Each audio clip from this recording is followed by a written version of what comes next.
खुश आमदीद, खैर मकदम और वेलकम है आप सभी सामईन व नाज़रीन का आपके अपने ही पसंदीदा यूट्यूब चैनल रिजवान ज़हीर पर। आज की इस वीडियो में आप लोगों को मैं मानू यानी मौलाना आज़ाद नेशनल उर्दू यूनिवर्सिटी में एडमिशन के रिगार्डिंग एक लेटेस्ट अपडेट देने आया हूँ। यानी वैसे कैंडिडेट जो अब तक इंतज़ार कर रहे थे कि वो मानू में डिस्टेंस मोड से अपना कोर्स कंप्लीट करें। आपको मालूम है कि मानू एक ऐसी यूनिवर्सिटी है जो डबल मोड चलती है, यानी मानू में कुछ कोर्सेज़ रेगुलर मोड है और कुछ courses distance mode.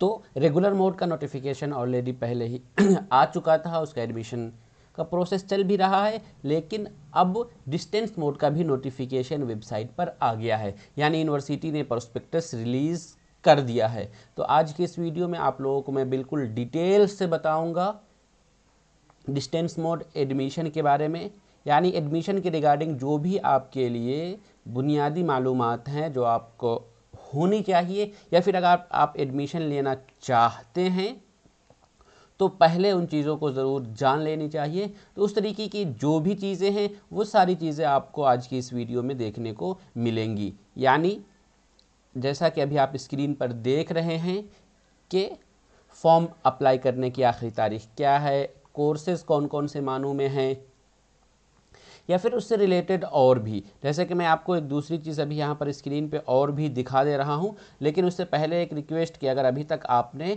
Rizwan Zaheer YouTube channel को सब्सक्राइब नहीं किया है तो ज़रूर सब्सक्राइब कीजिए और बेल आइकन को भी प्रेस कर दीजिए ताकि हमारी सभी वीडियो की नोटिफिकेशन आपको ईजिली मिलती रहे।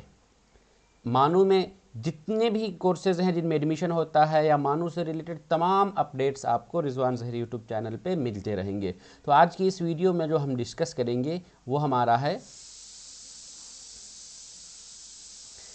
एडमिशन का शेड्यूल क्या होगा, आपको कौन कौन से डॉक्यूमेंट रिक्वायर्ड है या रिफॉर्म अप्लाई करने में क्या क्या डॉक्यूमेंट आपको चाहिए, एडमिशन का फ़ी क्या लगता है, एकेडमिक प्रोग्राम यानी एडमिशन का डेट कब से शुरू है कब से ख़त्म है कब तक ये चलेगा, ये चीज़ें हैं। उसके अलावा फ़ी स्ट्रक्चर यानी आपको कितना फ़ी पे करना पड़ेगा अगर आप मानो कि किसी भी कोर्स में एडमिशन लेना चाहते हैं। एक और मसला होता है कि जब फॉर्म अप्लाई के टाइम में आप कौन कौन सा सब्जेक्ट चूज़ करेंगे, क्योंकि फॉर्म अप्लाई के वक्त ही अगर आप बीए में एडमिशन लेना चाह रहे हैं या बीएससी में एडमिशन लेना चाह रहे हैं तो इस तरीके के जो कोर्सेज़ हैं तो उसमें बहुत सारे सब्जेक्ट हैं, लैंग्वेज में अलग अलग है, साइंस में अलग है, सोशल साइंस में अलग है। तो कौन कौन सा सब्जेक्ट आप चूज़ करेंगे उसका प्रोसीजर क्या है वो देखेंगे। उसके अलावा name of LSC learner support centre, यानी डिस्टेंस मोड में जो आप कोई भी कोर्स में एडमिशन लेते हैं तो उस कोर्स को आप कौन से सेंटर पर एडमिशन लेंगे।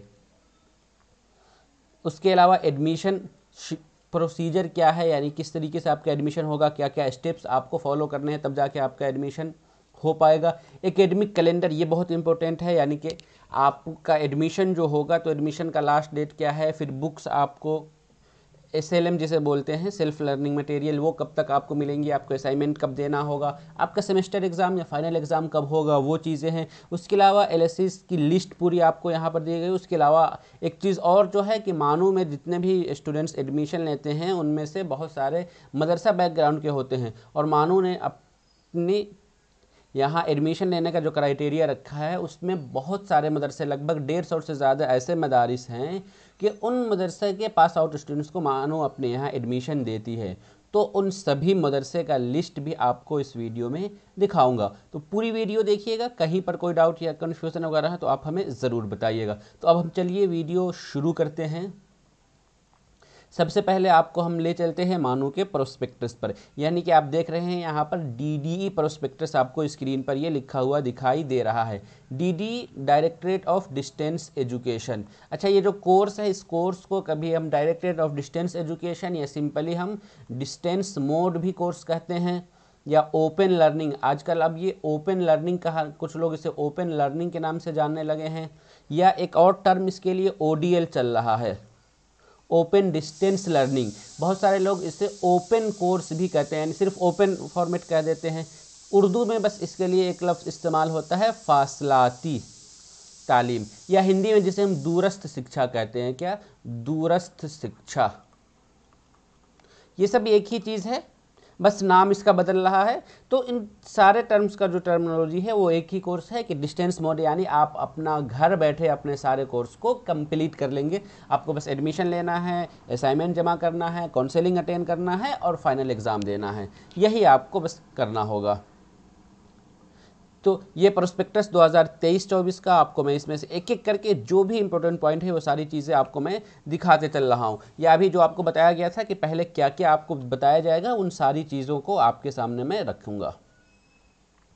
चलिए शुरू करते हैं। सबसे पहले तो हम आपको ये दिखाएंगे कि मानो में जो अवेलेबल कोर्सेज हैं वो कौन कौन से कोर्सेज अवेलेबल हैं। एकेडमिक प्रोग्राम, सबसे फर्स्ट चीज़ आपका एकेडमिक, यानी जो 2023-24 में एडमिशन हो रहा है तो उस एडमिशन में कौन कौन से कोर्स हैं जिनमें आपका एडमिशन होगा। सबसे पहले आप देखिए आपका यहाँ पर मास्टर लेवल की जब हम बात करते हैं, पोस्ट ग्रेजुएट प्रोग्राम जिसे हम हिंदी में प्रास्नातक कहते हैं।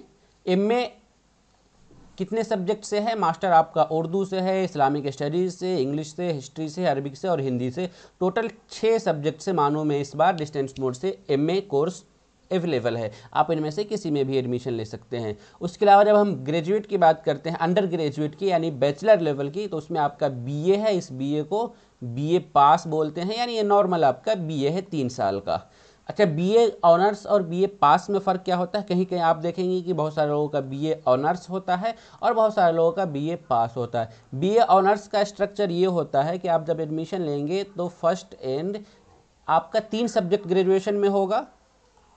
उन तीनों सब्जेक्ट में से एक और फर्स्ट और सेकेंड ईयर में आपका जो 2 ऑनर्स रहेगा, एक सब्सिड 3 साल का नॉर्मल जो ऑनर्स कोर्स होता है, उस नॉर्मल कोर्स में 3 सब्जेक्ट होते हैं। 3 सब्जेक्ट जो हैं उनमें से एक आपका ऑनर्स रहेगा और 2 आपका सब्सिडरी रहेगा। 2 आपका ये सब्सिडरी रहेगा। इसमें फ़र्क यही होता है कि जो ऑनर्स जो है वो आपका एकेडमिक ईयर में फर्स्ट, सेकेंड, थर्ड तीनों साल रहेगा और जो सब्सिडरी है वो सिर्फ आपका फर्स्ट एंड सेकेंड ईयर रहेगा। यही फ़र्क होता है कि फर्स्ट और सेकेंड ईयर में आपका 3 सब्जेक्ट मान लेते रहता है, तीसरे साल में जाके सिर्फ ऑनर्स बचता है, सब्सिडरी खत्म हो जाता है। लेकिन जो हम पास कोर्स करते हैं ना, इस पास कोर्स में होता है कि जो आप 3 सब्जेक्ट चूज़ करेंगे, उन तीनों सब्जेक्ट आपका पहले साल, दूसरे साल और तीसरे साल, तीनों साल बिल्कुल बराबर चलता रहेगा। बस यही फ़र्क है और दूसरा कोई भी वैल्यू वगैरह किसी की कोई कम नहीं है, अपनी जगह दोनों की वैल्यू बराबर है। ओके, खैर ये चीज़ अलग थी। उसके अलावा हम बात करते हैं बीकॉम में। बैचलर लेवल पर मानो में जो कोर्सेज हैं वो बीकॉम है, फिर बीएससी है। बीएससी में फिजिकल साइंस और लाइफ साइंस। अब फिजिकल साइंस की जब हम बात करते हैं ना, उसमें आपका फिजिक्स, केमिस्ट्री और फिर मैथ आ जाता है। और लाइफ साइंस की जब बात करते हैं तो इसमें आपका बॉटनी, जूलॉजी, फिजिक्स होता है। ओके, तो ये आपका ये 2 ग्रुप्स है फिजिकल साइंस। और इसमें हम आगे और डिटेल से बात कर लेंगे तो आपको और ज़्यादा तरीके से समझ में आ जाएगी। उसके अलावा मानो में जो कोर्सेस है डिप्लोमा इन सर्टिफिकेट लेवल के, तो कौन कौन से? डिप्लोमा इन टीच इंग्लिश है, diploma in journalism and mass communication. ये बहुत सी डिमांडिंग कोर्स है मानो का। मास कम्युनिकेशन आजकल बहुत ज़्यादा लोग सोशल मीडिया पे सिर्फ अपने आप को न्यूज़ रिपोर्टिंग वगैरह से जुड़े रहते हैं, तो उन लोगों की ज़रूर कर लेनी चाहिए। उसके अलावा मानो में इस बार 2 डिप्लोमा न्यू कोर्स ऐड हुआ है, वो दोनों ये है diploma in early childhood care and education और फिर diploma in school leadership and management. ये दोनों कोर्स पहली मरतबा आया है, ये बहुत अच्छा कोर्स है, आप इसको कर सकते हैं। उसके अलावा certificate course in functional English है और certificate course in professional Urdu through English है। ये सारे डिप्लोमा लेवल के कोर्सेज है। तो यहाँ आपको ये समझ में आ गया कि मानो में कौन कौन से कोर्सेज अवेलेबल हैं, मास्टर लेवल कौन से हैं, ग्रेजुएशन लेवल के कौन से हैं और सर्टिफिकेट प्रोग्राम वगैरह कौन सा है। चलिए अब हम इसमें आगे बढ़ते हैं। आगे अब आपको एडमिशन का पोर्टल आपको दिखाई देगा। ये कुछ चीज़ें हैं यहाँ, मतलब कितने साल का ड्यूरेशन वगैरह है उनको हम स्किप करते हैं, कोई ज़रूरत की चीज़ है नहीं मेरे लिए।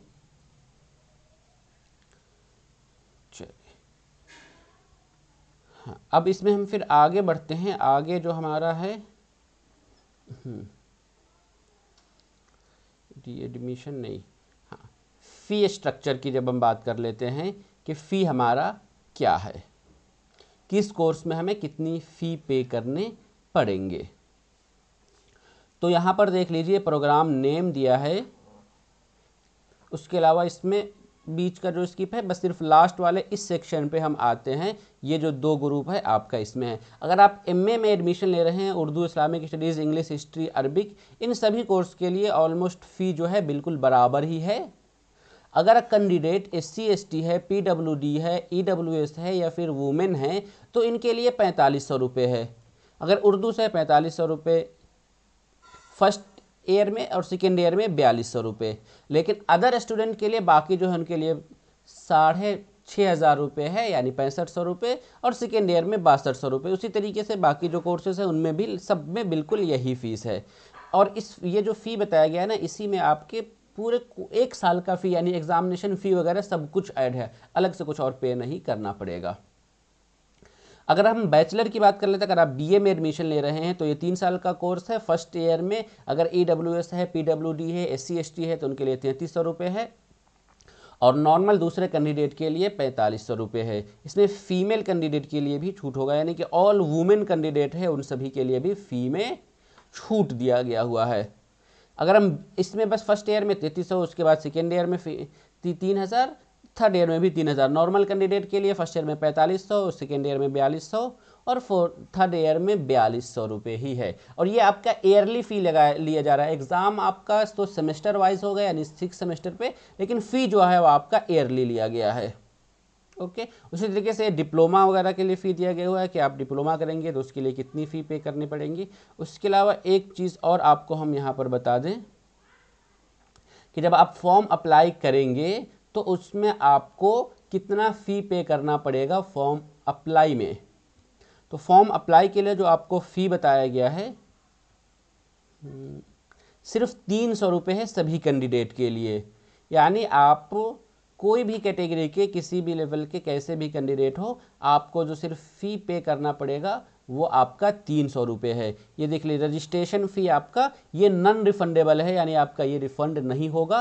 किसी भी कैटेगरी, मेल हो, फीमेल हो, OBC हो, जनरल हो, SC ST हो, PW कुछ भी हो, फॉर्म अप्लाई का आपको फ़ी सिर्फ और सिर्फ 300 रुपये पे करना पड़ेगा। चलिए अब हम आगे बढ़ते हैं। आगे जो अब हमको इस लिस्ट में आगे जो आपको बताने वाले हैं कि रिक्वायर्ड डॉक्यूमेंट्स आपका क्या क्या है।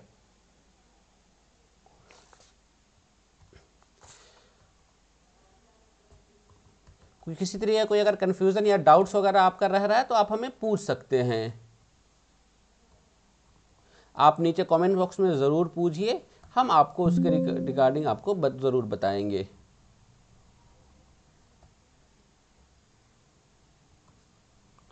चलिए, हाँ, अब हम नेक्स्ट यहाँ पर देख रहे हैं कि रिक्वायर्ड डॉक्यूमेंट आपका क्या क्या है। रिक्वायर्ड डॉक्यूमेंट में जब हम बात करते हैं तो उसमें आपको कहाँ भाग गया जी,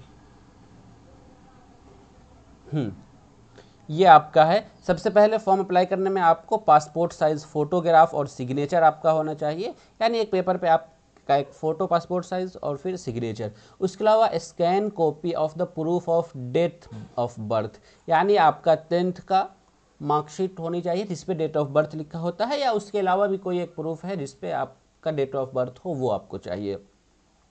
स्कैन कॉपी ऑफ आधार या कोई एक गवर्नमेंट ID भी आपको चाहिए, आपका रिक्वायर्ड डॉक्यूमेंट में है।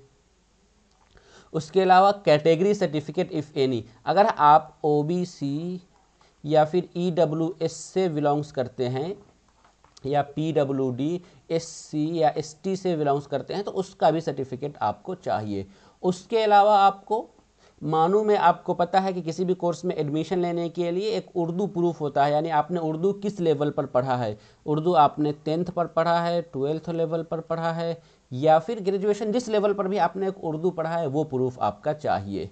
उसके अलावा scan copy of proof of passing of the examination, ये जो 9th नंबर पे देख रहे हैं, तो क्वालिफाइंग एग्जामिनेशन का मतलब होता है कि अगर आप BA में एडमिशन लेना चाह रहे हैं, यानी बैचलर लेवल कोर्स में एडमिशन लेना चाह रहे हैं, तो उसके लिए एलिजिबिलिटी 10+2 होता है। तो आपके पास 10+2 या उसका इक्विवेलेंट कोई कोर्स आपके पास होना चाहिए। या फिर अगर आप मान लेते हैं कि आप MA में एडमिशन लेना चाह रहे हैं तो उसके लिए बैचलर होना चाहिए, तो बैचलर डिग्री है वो आपके पास होनी चाहिए। ये आपका रिक्वायर्ड डॉक्यूमेंट है।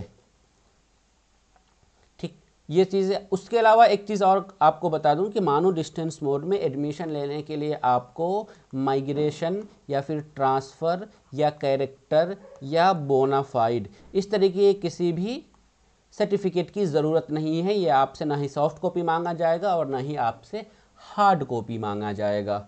ओके, ये चीज़ें आपको समझ में आ गई। उसके अलावा एक चीज़ और भी याद रखिएगा कि जो क्वालिफाइंग एग्जामिनेशन के लिए जब हम बात करते हैं ना, मान लेते हैं कि अगर आप बीए में एडमिशन लेना चाह रहे हैं तो बीए के लिए जो एलिजिबिलिटी है तो 10+2 होना चाहिए, तो उसमें आपका 10th भी तो होना चाहिए, तो 10th का मार्कशीट सर्टिफिकेट, 12th का मार्कशीट सर्टिफिकेट होने चाहिए। उसी तरीके से अगर आप मास्टर लेवल कोर्स में एडमिशन लेना चाहें तो 10th का मार्कशीट सर्टिफिकेट, 12th का मार्कशीट सर्टिफिकेट और ग्रेजुएशन का मार्कशीट सर्टिफिकेट। अगर सर्टिफिकेट आपके पास ओरिजिनल नहीं है तो प्रोविजनल सर्टिफिकेट से भी आपका काम चल जाएगा, उसके लिए अलग से कुछ और आपको देना नहीं पड़ेगा। तो ये आपका ये रिक्वायर्ड डॉक्यूमेंट था। अब हम इसमें आगे बढ़ते हैं और हम बात करते हैं कि जो जिस कोर्स में भी आप एडमिशन लेना चाह रहे हैं उसमें सब्जेक्ट सिलेक्शन का एक बहुत बड़ा इशू आ जाता है कि आप जिस कोर्स में एडमिशन ले रहे हैं उसमें कौन कौन सा सब्जेक्ट चूज़ करेंगे। मास्टर लेवल के कोर्सेज़ में तो कोई दिक्कत है नहीं, सीधा आप मास्टर लेवल का भी जो भी कोर्स में एडमिशन लेना चाह रहे हैं उसमें वो सारा सब्जेक्ट ऑलरेडी फिक्स है, अलग से कुछ नहीं करना पड़ता है।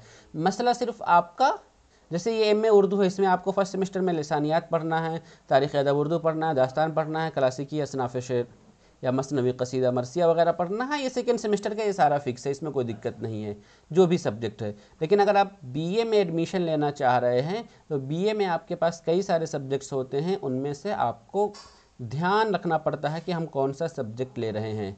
लेकिन हम आपको बता दें कि अगर आप बीए में किसी भी कोर्स में एडमिशन, जैसे बैचलर ऑफ आर्ट्स से एडमिशन लेना चाह रहे हैं तो किस पर्पज़ के लिए एडमिशन लेना चाह रहे हैं। अगर आपका फ्यूचर में ये पर्पज़ है कि हम बीएड करेंगे तो फिर आप कौन सा सब्जेक्ट लेंगे, या फिर नॉर्मल आपको जाना है कि नहीं हम सिंपल किसी फील्ड में चला जाना है एडमिशन के लिए, या सिर्फ हमको हायर एजुकेशन में मास्टर करके पीएचडी कर लेना है, तो कौन सा सब्जेक्ट लेंगे।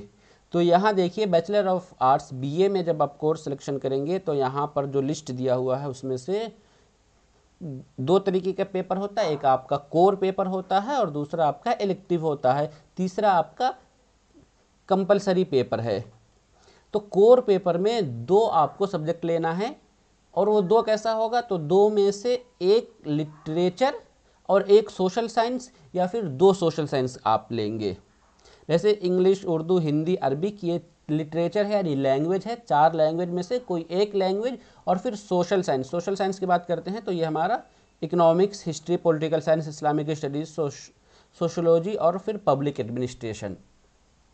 इसका मतलब कि आप उर्दू का लैंग्वेज का जो चार पेपर है उनमें से कोई एक लेकर नीचे economics, history, political science, Islamic studies, sociology में से कोई एक लेंगे, या फिर अगर आप लिटरेचर में से, लैंग्वेज में से कोई भी नहीं लेना चाह रहे हैं तो जो आपका सोशल साइंस का सब्जेक्ट है ना, economics, history, political science, Islamic history, sociology, public administration, इनमें से कोई आपको दो लेना पड़ेगा। बाकी उसके अलावा जो आपको ये देखने को मिल रहा है तो ये तो इलेक्टिव पेपर है, तो आप शुरू में जो पेपर लेंगे वही लास्ट में भी आपका पेपर रहेगा। MIL का एक इशू आता है कि मॉडर्न इंडियन लैंग्वेज है, इनमें से भी आपको कोई एक लेना ही है। उर्दू और हिंदी का दो ऑप्शन है, इनमें से कोई एक आप चूज़ करेंगे। उर्दू लेना चाह रहे हैं तो उर्दू लीजिए, हिंदी लेना चाह रहे हैं तो हिंदी लीजिए। उसके अलावा एक आपका ये देख रहे हैं कि ये कंपलसरी पेपर है, कौन सा, इंग्लिश कम्युनिकेशन और इन्वायरमेंटल स्टडीज़, इनको आपको पढ़ना ही पड़ेगा। इंग्लिश आपका फर्स्ट सेमेस्टर में रहेगा सिर्फ, इन्वायरमेंटल स्टडीज़ आपका सेकेंड सेमेस्टर में रहेगा। उसी तरह से मैंडेटरी इंग्लिश जो है वो आपका सेकेंड सेमेस्टर और फिर फोर्थ सेमेस्टर में रहेगा। जनरल इलेक्टिव जो आपको लेना पड़ता है वो आपका जो कोर पेपर है उसके अलावा है, वो आपका फिफ्थ और सिक्स सेमेस्टर में रहेगा। तो अभी एडमिशन के टाइम में इसका दिक्कत नहीं है क्योंकि फिफ्थ और सिक्स सेमेस्टर आपका फाइनल ईयर में होगा। तो ये आपका ये बीए वाला सब्जेक्ट सिलेक्शन हो गया, तो इसको बस ध्यान रखिएगा। बस अगर आप फ्यूचर में बीएड वगैरह करना चाह रहे हैं तो मेरा रिकमेंडेशन यही रहेगा कि अगर आप फ्यूचर में बीएड सोशल साइंस ग्रुप से लेना चाह रहे हैं एडमिशन, तो फिर आप लैंग्वेज को बिल्कुल स्किप कीजिए, सोशल साइंस का दो पेपर ले लीजिए, दो में से हिस्ट्री, पॉलिटिकल साइंस या फिर इकोनॉमिक्स, हिस्ट्री, पॉलिटिकल साइंस, इनमें तीनों में से कोई दो पेपर ले लीजिए। लेकिन अगर आप आपका फ्यूचर में बीएड लैंग्वेज से करना है तब तो फिर आप एक लैंग्वेज लीजिए, बाकी सोशल साइंस से कोई एक और ले लीजिए। और दूसरे बहुत सारे ऐसे लोग जो मदरसा बैकग्राउंड वाले होते हैं, जिनका सिर्फ पर्पस यही होता है कि वो मास्टर में एडमिशन मास्टर करेंगे, फिर उसके बाद पीएचडी वगैरह करेंगे, तो उनके लिए इस्लामिक स्टडीज़ या सोशोलॉजी वगैरह बेस्ट सब्जेक्ट है। ओके, ये चीज़ें समझ में आ गई। उसी तरीके से आपका बीकॉम का भी है, बीएससी का भी है, इन सब में ज़्यादा इशू नहीं है, आप इजीली इसे समझ सकते हैं। अब उसके बाद हम आगे बढ़ते हैं, वो हमारा है कि नेम ऑफ LSC यानी लर्नर सपोर्ट सेंटर। तो मानू का आप जानते हैं लर्नर सपोर्ट सेंटर को दूसरे तरीके से एक आपका रीजनल सेंटर, इसको हम कह लीजिए कि मानू मेन कैंपस हैदराबाद में है, लेकिन उसका जो ऑफ कैंपसेस वगैरह हैं तो उन्होंने पूरे इंडिया को अलग अलग ग्रुप में, अलग अलग रीजनल सेंटर में बांट दिया हुआ है।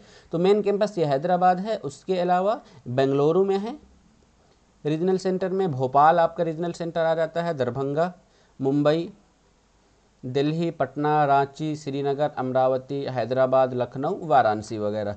उसके अलावा अब जब हम बात कर लेते हैं कि एडमिशन का प्रोसीजर क्या है, यानी क्या क्या स्टेप है, किस तरीके से आप अपना एडमिशन कंप्लीट कर पाएंगे। तो उसके लिए आपको यहाँ पर स्क्रीन पे ये दिखाई दे रहा है कि सबसे पहले आपको यूनिवर्सिटी के ऑफिशियल वेबसाइट पे विज़िट करना है। वहाँ विज़िट करने के बाद जो लॉगिन जो एक आपको ऑप्शन आएगा रजिस्ट्रेशन करने का, उस रजिस्ट्रेशन पर क्लिक करना है। उसके लिए ये लिंक दिया गया हुआ है https://manu.admission.samarth.edu.in। यही लिंक है, इस लिंक को आप कॉपी कर लीजिए या फिर गूगल पे सिंपल लिखिए, आ जाएगा। उसके बाद अब आपको देखना है कि फॉर्म अप्लाई का डेट कब से कब तक है। तो 25 जून से फॉर्म अप्लाई शुरू हुआ है और लास्ट डेट आपका 25 अगस्त है, यानी आप एडमिशन लेना चाह रहे हैं तो 25 अगस्त से पहले पहले फॉर्म अप्लाई कंप्लीट कर लीजिए। प्रोसीजर में सबसे पहले आप अपना ईमेल आईडी डालेंगे, मोबाइल नंबर डालेंगे, मोबाइल और ईमेल पर आपका ओटीपी आएगा, उस ओटीपी को डाल करके 3 से 4 स्टेप में आप अपना सारा पर्सनल डिटेल्स डालेंगे, क्वालिफिकेशन डिटेल्स डालेंगे, एड्रेस डालेंगे, डॉक्यूमेंट अपलोड करेंगे, जो भी रिक्वायर्ड डॉक्यूमेंट है, फ़ी पेमेंट कर देंगे, तब आपका ये कोर्स ऑनलाइन फॉर्म का जो है रजिस्ट्रेशन कंप्लीट हो जाएगा। फॉर्म अप्लाई करने के लिए आपको 300 रुपये फ़ी पे करना पड़ेगा, ये नॉन रिफंडेबल है। और जो भी डॉक्यूमेंट अपलोड करेंगे आपके फॉर्म अप्लाई के 10 से 15 दिनों के बाद में यूनिवर्सिटी की तरफ से उसका वेरिफिकेशन ऑनलाइन ही कर लिया जाएगा। जब वेरीफाई हो जाएगा कि आपका सारा डॉक्यूमेंट वैलिड है और आप एडमिशन के लिए एलिजिबल हैं, तो आपको एक मेल आएगा और मैसेज आएगा कि आपके फॉर्म का स्टेटस जो है मॉडिफाई कर दिया गया है। अब अपना आईडी लॉगिन कीजिए और वहां से अपना कोर्स फ़ी पेमेंट कर दीजिए। फॉर्म अप्लाई करते वक्त सिर्फ आप 300 रुपये पे करेंगे, और जब आपका डॉक्यूमेंट वेरीफाई हो जाएगा तब आपके कोर्स का जो फ़ी है वो आप पे करेंगे। कोर्स फ़ी पे करने के बाद आपका एडमिशन फाइनल हो जाएगा। तो ये चीज़ें थी। चलिए, अब जो सबसे इम्पोर्टेंट और अहम चीज़ इस वीडियो में बाकी रह गई तो वो आपका एकेडमिक कैलेंडर है, यानी पूरे साल का जो शेड्यूल है उस शेड्यूल को यहाँ इसमें बताया गया हुआ है कि फॉर्म अप्लाई आपका 25 जून से है, 25 अगस्त तक फॉर्म अप्लाई ही होगा। और जिस कोर्स में भी आप एडमिशन लेना चाह रहे हैं, सॉरी, लास्ट डेट ये आपका 25 अगस्त है। और जिस कोर्स में भी आप एडमिशन लेना चाह रहे हैं उस कोर्स का फ़ी पेमेंट करने का डेट आपके पास 31 अगस्त का है। 31 अगस्त डेट पर एडमिशन का विंडो क्लोज हो जाएगा, यानी उससे जिन लोगों को एडमिशन लेना उससे पहले एडमिशन ले लेंगे, उसके बाद फिर से अब दोबारा मौका नहीं मिलेगा। और जो लोग भी एडमिशन लेंगे तो उनका SLM यानी self learning material distance mode में एडमिशन लेने वाले कैंडिडेट को बुक उनके घर पे प्रोवाइड करा दी जाती है। तो वो जो बुक है वो सितंबर से अक्टूबर तक कैंडिडेट को मिल जाएंगे। काउंसिलिंग जो होगा वो आपका नवंबर या दिसंबर में होगा, आपने जिस सेंटर पर भी एडमिशन लिया हो वहाँ होगा। उसके बाद आपको असाइनमेंट दिया जाएगा, वो असाइनमेंट आपका जनवरी 2024 के फर्स्ट वीक में आपको सबमिट करना है। सेमेस्टर एंड एग्ज़ाम आपका फर्स्ट सेमेस्टर का एग्ज़ाम आपका फरवरी से मार्च 2024 में होगा। जब भी एग्ज़ाम होगा उसके 45 दिनों में आपका रिजल्ट आ जाएगा। ये आपका फर्स्ट सेमेस्टर का शेड्यूल है। सेकेंड सेमेस्टर में हम बात करेंगे तो सेकेंड सेमेस्टर के लिए फिर से आपको बुक मिलेगी मार्च से अप्रैल 2024 में। काउंसिलिंग आपका अप्रैल और मई में चलेगा। और जुलाई के फर्स्ट वीक में आपका असाइनमेंट जमा करना होगा। अगस्त से सितंबर तक सेकेंड सेमेस्टर का एग्ज़ाम हो जाएगा और उसके बाद 45 दिनों में आपका रिजल्ट आ जाएगा। तो ये कैलेंडर है, मतलब कि आप अभी एडमिशन लेंगे तो अगले साल अगस्त से सितंबर तक आपका 1 साल का कोर्स कंप्लीट हो जाएगा। अब हम इसमें एक जो इम्पोर्टेंट चीज़ जो आप लोगों को बताना चाह रहे थे वो है कि मानू का लर्नर सपोर्ट सेंटर्स कौन कौन सा है। लर्नर सपोर्ट सेंटर्स यानी आप एडमिशन के लिए कौन कौन से सेंटर को चूज़ कर सकते हैं मानू का, तो इसके लिए पूरी लिस्ट ये दी हुई है। हैदराबाद के अंदर में ये आता है, बेंगलुरु के अंदर में ये सब है। मैं नीचे कमेंट बॉक्स में इसका लिंक दे दूंगा, या फिर आप मुझे व्हाट्सएप पे भी कांटेक्ट करके ये लिस्ट हासिल कर सकते हैं। मेरा व्हाट्सएप नंबर है 8804447155। आप इस नंबर पर रब्ता करके हमसे ये PDF हासिल कर सकते हैं। ये पूरी लिस्ट दी हुई है, आप इस लिस्ट को देख लीजिए। आप जहाँ भी एडमिशन लेना चाह रहे हैं उस लिस्ट को वहाँ पर देख सकते हैं। पूरा एकदम एक एक करके इसमें दिया हुआ है कि रीजनल सेंटर अमरावती के अंदर ये सब आता है, हैदराबाद के अंदर ये सब है, जम्मू के अंदर ये है। एक मरतबा मैं बिहार वाला लिस्ट दिखा देता हूँ कि बिहार के अंदर कौन कौन से सेंटर्स हैं। हाँ, बिहार में 2 रीजनल सेंटर है, एक पटना में है और दूसरा दरभंगा में। दरभंगा की जब हम बात करते हैं तो इसमें आपका समस्तीपुर में आ जाता है, मुजफ्फरपुर में आता है, कटिहार में है, सीतामढ़ी में है, सिवान में है, सुपौल में, गोपालगंज, मोतिहारी, वेस्ट चंपारण यानी बेतिया और वेस्ट चंपारण, ये भी 2 आपको दिया हुआ है। मुजफ्फरपुर, दरभंगा, छपरा, दरभंगा, मधुबनी, किशनगंज, अररिया, पूर्णिया। डिस्टेंस मोड का इतना सारा सेंटर्स है दरभंगा रीजनल सेंटर में। उसके अलावा अगर हम पटना रीजनल सेंटर में बात कर लें, बेंगलुरु, कोलकाता, मुंबई, दिल्ली, पटना, ये हमारा पटना का आ गया। अब बिहार में यही पटना आता है, तो उसमें आपका ये बाढ़ डिस्ट्रिक्ट में है बिहार। ये बाढ़, पटना बिहार में तो बाढ़ नहीं है, आई थिंक मुझे झारखंड का लग रहा है। नालंदा में है, गया बिहार में है, औरंगाबाद ये भी बिहार में है, भागलपुर आपका ये भी बिहार में, और पटना में सेंटर है। तो इतने सारे सेंटर्स हैं मानू का। बिहार में इनमें से किसी भी ले सकते हैं, या जिस सेंटर्स में भी आप एडमिशन लेना चाह रहे हैं, ऊपर आपको जितने कोर्स का लिस्ट दिया गया था उन सभी कोर्स के लिस्ट को भी आप देख सकते हैं। ठीक, ओके, ये चीज़ें आपको समझ में आ गई होगी। अब चलिए हम आगे बढ़ते हैं। एक बहुत इंपॉर्टेंट चीज़ कि वैसे कौन कौन से मदारिस हैं जिनके डिग्री को मानू अपने यहाँ एडमिशन के लिए एलिजिबल करार देती हैं। तो अब मदरसा वाला लिस्ट जो आपको देखने को मिल रहा है, ये भी एक पूरे मदरसा का लिस्ट दिया हुआ है, यानी लिस्ट ऑफ मदरसा programme approved by the university July 2023 admission. इसमें एकदम से अल्फ़ाबेटिकल ऑर्डर में आंध्र प्रदेश है, आसाम है, यानी बिहार है। यहाँ के पास स्टूडेंट को, जैसे बिहार मदरसा बोर्ड से किसी ने अगर मौलवी किया है तो वो BA में या डिप्लोमा में एडमिशन ले सकता है, आलिमियत किया है तो MA में, MA अरबिक, उर्दू, इस्लामिक से किसी में भी एडमिशन ले सकता है। उसी तरीके से मदरसा शमसुल हुदा पटना है, वहाँ से फजीलत किया है तो MA किसी भी कोर्स में एडमिशन ले सकता है। मदरसा जामियातुल कासिम ये आपका प्रतापगंज सुपौल में है, ये जामिया इमाम इब्न तबीयत चंपारण में है। इनमें से BA लेवल के सभी कोर्सेज में एडमिशन ले सकते हैं। अच्छा सॉरी, ये BA लेवल का सभी नहीं, बल्कि BA में या फिर डिप्लोमा एंड सर्टिफिकेट कोर्स, मतलब कि BSc या फिर BCom में एडमिशन नहीं ले सकते हैं। तो इस तरीके का पूरा लिस्ट दिया गया हुआ, आप इस लिस्ट को देख सकते हैं। छत्तीसगढ़, दिल्ली, गुजरात, जम्मू कश्मीर, सभी स्टेट के लिए इतने सारे मदारिस हैं, पूरे आप लिस्ट को देख सकते हैं। इस लिस्ट में आपको मदरसा का नाम देखने को मिलेगा कि उस मदरसा के पास आउट स्टूडेंट्स को मानो इन सारे कोर्स में एडमिशन के लिए एलिजिबल करार देती हैं। इस मदरसे की फहरिस्त बहुत लंबी है, आपको स्क्रीन में देखिए 292 यानी 292 हिंदुस्तान के ऐसे मदरसाज हैं जिस मदरसा के पास आउट स्टूडेंट्स को मानो अपनी एडमिशन के लिए एलिजिबल करार देती है। तो वो कौन कौन से कोर्स में एडमिशन ले सकते हैं उसके लिए भी लिस्ट दिया गया हुआ है। जैसे ये आपका ये वेस्ट बंगाल का है, तो वेस्ट बंगाल की किसी एक मदरसे के अगर हम ले लेते हैं तो इस मदरसे में आपको यहाँ पर देखने को मिलेगा, जैसे ये है अल जामियातुल जलालिया अल आलिया अल अशरफिया पांडुआ, ये वेस्ट बंगाल में है। मालदा डिस्ट्रिक्ट में। इन यहाँ से अगर किसी ने आलमियत किया है तो वो BA या फिर ऑल डिप्लोमा एंड सर्टिफिकेट में एडमिशन ले सकता है। अगर किसी ने फजीलत किया है तो वो MA Arabic, Urdu, Islamic studies and history, इन सारे कोर्सेज में भी एडमिशन ले सकता है। तो ये सारा लिस्ट दिया गया हुआ है।